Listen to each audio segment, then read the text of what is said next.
What's up, guys? Nito here, and welcome back. This is going to be a Day 5 League Start update for my Void Sphere Occultist. So as you can see, we are using the new Void Sphere of Rending, which has no cooldown, and it's been, honestly, really much better than I expected. We are easily cruising through Tier 16 maps at this point. Character is level 93, and I'm going to just run a quick Forge of the Phoenix map and kind of show you what it looks like at this point.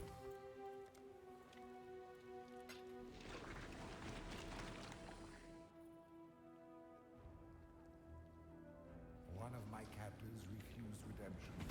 He did not So great part about this build is I have so much AoE scaling that the explosions from Occultist Ascendancy just kind of proliferate and blow up the entire screen and then the next screen as well. So it's been a really nice mapping build for sure.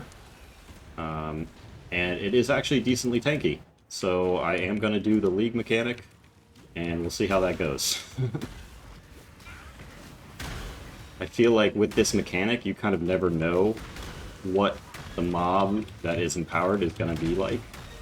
Sometimes they're like moderately tanky, and then sometimes they're just like insanely tanky. And sometimes they one-shot you out of nowhere, so we'll see what happens.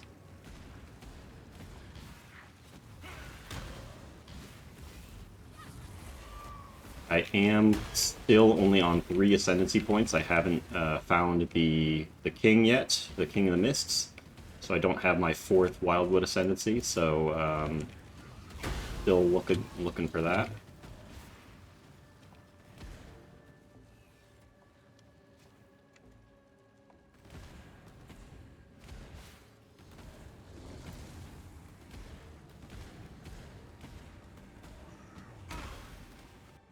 But yeah, overall the playstyle of this build is just very enjoyable, I would say. You kind of just throw the sphere out and let it do its thing, and you can kind of just keep running around. And if you need extra single target, you just use Blade Vortex, and the explosions just kind of really carry the build, honestly, but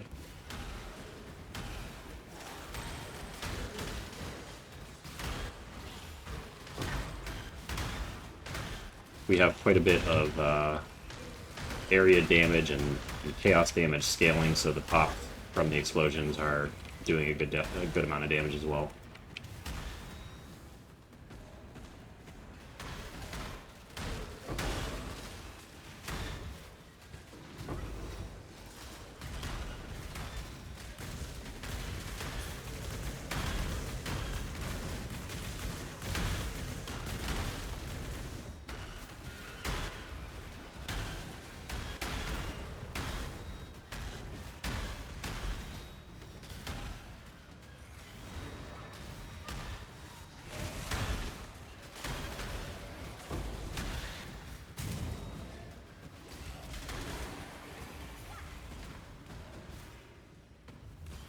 And I have been running mostly Expedition on my Atlas so that I can get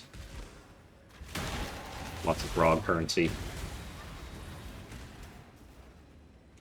And the best part about this build is when you're running the node that lets you just have one gigantic explosion, all the enemies spawn at once.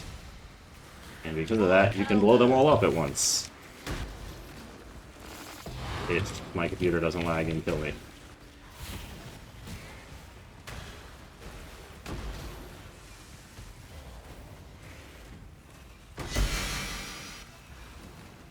I'm gonna loot this map later.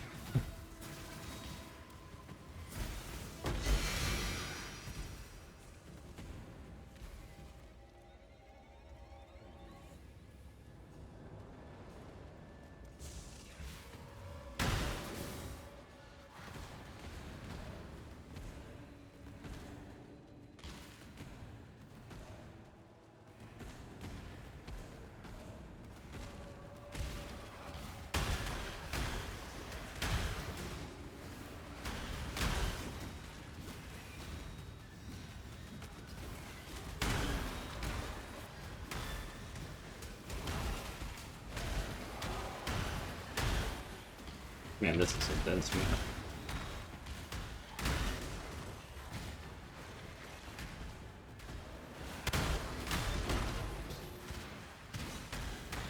When I'm ready, and not before.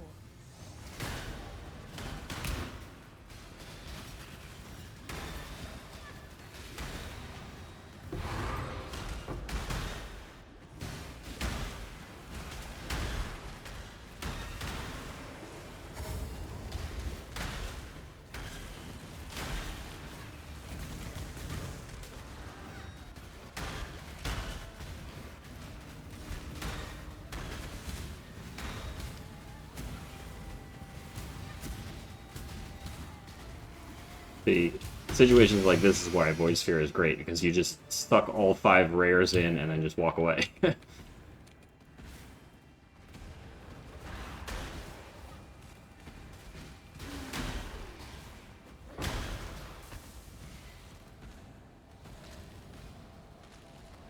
Alright. I have not done Phoenix yet on this character. Let's see how it goes. Of course, there is a gigantic essence right in the middle. Oh, and the other thing is, I can sustain Righteous Fire. I have quite a lot of regeneration on this build, so get 40% more spell damage from that on bosses, which is always good.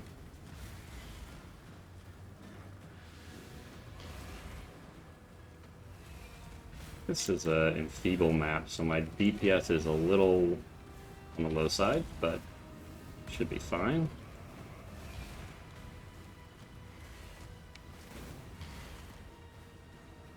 But yeah, just kind of drop the sphere, run away, let it tick, wrap it off screen. It's a nice... Oh, and I'm dying to something. Ignite.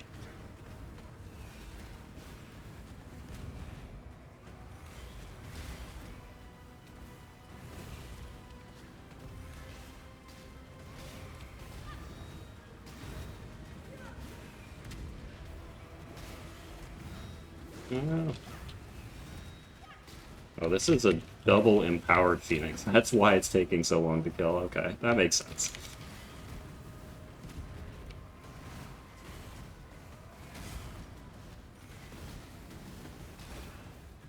I do want to get a little bit more regen in the build. Oh shit, that's gonna kill me. Just so I can sustain Righteous Fire and still have good recovery. Like right now, it's kind of like just a little bit over what I need to sustain, but my recovery definitely suffers when I have Righteous Fire.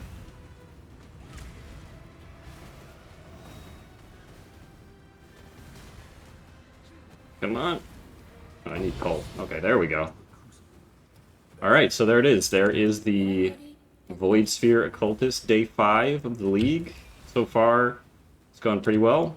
I'll just go over the gear real quick. So, Breath of the Council, still using that as a Spellblade weapon, except now I have a Corrupted one with some extra area of effect as the implicit, because the normal elemental damage on there doesn't really do anything for this build, so always nice to have extra AoE.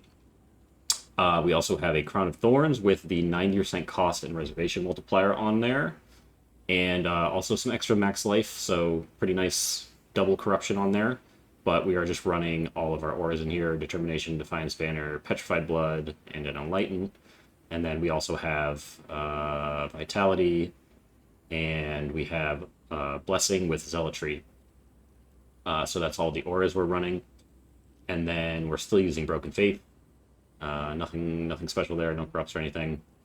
I am on the lookout for some, it might be good to get one that's like Fizz damage taken as Chaos, because we have 80% Chaos res, so it's just going to be a nice little extra bit of Fizz mitigation.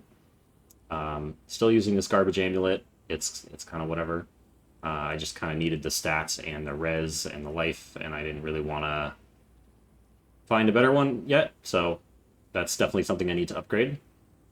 Fourth Vow Chest, I did manage to 6-link this finally, and it is, like, as soon as I equipped this thing, the build got like 10 times tankier. Like, this thing is amazing with Divine Flesh, because it makes armor also applied to chaos damage taken from hits. And as you can see, I have Glorious Vanity on the tree here with Divine Flesh. And then this is also giving me like a little bit of double damage, some fizz damage, and some life and regen, and just some other kind of a little bit of life, res, move speed. So just some other decent stuff from the minor nodes, but nothing crazy. And then over here, as you can see, I have an Unnatural Instinct. This jewel is absolutely insane for this build. It gives 36% AoE, it gives regen, it gives cast speed, you get spell damage, you get physical damage. Like, it's nuts. It's so good in the spot, and it gives you skill effect duration. So absolutely highly recommend if you're going to play this build, or really any physical AoE build, like, just get this jewel and put it right here in the slot. I always make a point to buy one of these early on in the league and then just use it in all my builds, so it is a good investment for sure. Otherwise, the jewels are just kind of pretty basic. Some life, some stats, some ailment avoidance, some spell damage. Same here, and I believe the one in my belt is also similar, so... I'm thinking about trying to get a Storm Shroud jewel to make it so that I am ailment immune, just by stacking some of the other jewels with Avoid Being Shocked. So that is an option there. And then just jumping back here, so we're still using Mark of Submission with the Sphere, just to curse everything on hit, and that's kind of how our Profane Bloom pops proliferate as well, because the explosions from that is also hitting the enemy and then cursing the next enemy and so on. And then we're still using Ming's Heart, although I've added some quality on there, and that just bumps the fizz damage as extra chaos damage up a little bit. And the gloves have been upgraded to have fizz damage converted to chaos damage and Unnerve on hit. So Unnerve just makes the enemy take some extra spell damage, and then Fizz converted to Chaos allows us to fully convert to Chaos for our Void Sphere, and it mostly converts to Chaos for Blade Vortex. So you can see there's still a little bit of physical damage on there. And so yeah, in our gloves we just have Blade Vortex, Unleash, Spellblade, and Controlled Destruction. Again, this is like a non-crit build, at least currently. I'm trying to figure out if there's a way I could go crit. I'm not entirely sure. It might just be too stretched too thin, but currently we're using Controlled Destruction in both of our setups. So like our main links, Void Sphere of Rending, level 21, Life Tap, Spellblade, Controlled Destruction, Void Manipulation, and then Conk Effect. Our belt just has a ton of life and some regen and some resistances. I did slam it with Hunter Exalt and got the minimum roll of life, which is pretty sad, but it's technically an upgrade. And then, as you can see here, I'm using Ralakesh's Impatience. These boots are absolutely broken. Like, they are incredibly good on almost every build. And especially if you're doing any kind of charge stacking stuff, which this build is doing a little bit of that with Forbidden Power from Occultist, giving us some extra area of effect and some extra damage. So we have 5 power charges. You know, the 3 natural ones, the +1 from the Ascendancy, and then +1 up here. And I'll also get a little bit of extra spell damage per power charge there. So that is a little bit of extra damage. There isn't really another curse that would be particularly good. I mean, I could do something like Enfeeble maybe just to get some extra defenses, but I ended up just wanting to stack AoE as much as possible because it's fun. But, you know, if you're really trying to min-max, there's probably another curse you could use. Or you could use one of the new curses from the Warlock of the Mist Ascendancy. So currently I just have these 3 points, Sanguimancy for the extra life reservation efficiency, Cannibalized Faith for added physical damage equal to 75% of life cost. So you can see my Void Sphere of Rending has a life cost of 268. So this is adding, I don't know, something like 150 to 170, I don't know what the math is. Somewhere around that flat physical damage to Void Sphere, which is pretty solid. And then Crimson Power is just removing all our energy shield, which again is an enabler for Broken Faith because you get 100% global armor while you have no energy shield, and you get Unholy Might while you have no energy shield. So that is kind of really good for that, and it's also giving us a bunch of extra maximum life from stuff like Crown of Thorns. The energy shield on there gets converted into maximum life, basically, and Fourth Vow also has a nice chunk of energy shield. So this is actually a pretty good node just in general for life scaling on this build. And that's pretty much it. So yeah, ideally I want to maybe like pick up another couple jewel slots. Like I'm thinking about grabbing this jewel slot here, and that would help with some of the resistance requirements of the build, so then I can kind of have more flexibility with the amulet. I may end up going for a replica Dragon Fang amulet with +3 to Void Sphere, but I haven't decided yet, and I'm not sure if I can work it into the build without kind of messing around with some of the stat requirements are kind of tight right now, and some of the resistances are also kind of tight. So we'll see if I can squeeze that in another couple levels. But that's kind of where we're at so far.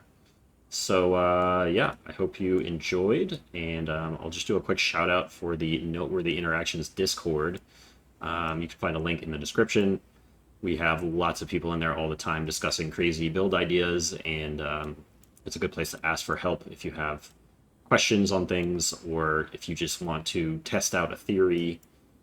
It's a great place to do it, so feel free to join. Anyways, thank you for watching, and I will see you next time.